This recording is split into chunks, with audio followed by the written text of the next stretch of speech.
Hey girls, welcome back to my channel. Today I'm just doing a very quick video just to show you guys how to prevent your dip base and your dip top coat from hardening shut.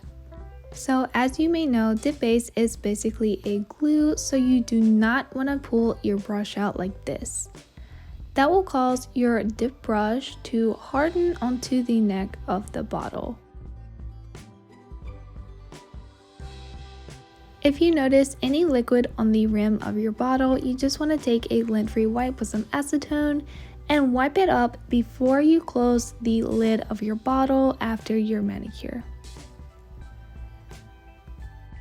If you see any liquid on the rim of your bottle, you also want to get that off. You may notice some dried glue in this area, and you definitely want to remove that before you close your bottle.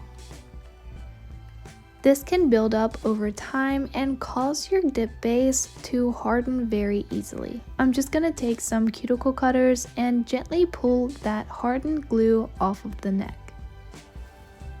You can also add some cuticle oil to the neck of your bottle and also slightly on the rim. Do not get the cuticle oil inside your bottle. This will allow your dip base to open and close very easily. And that's how you prevent your dip base and also the dip top coat from hardening to the bottle. Now I'm going to show you how to fix your hardened brushes. You're going to need the brush cleaner, or if you don't have this, you can use acetone or nail polish remover.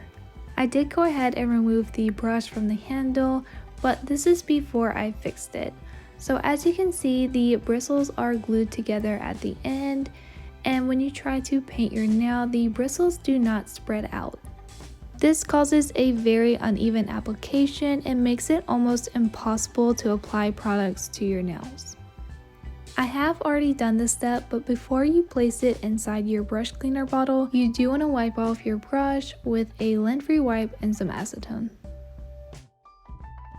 After 15 minutes, you can remove the brush from the bottle and wipe away any excess residue using a lint-free wipe.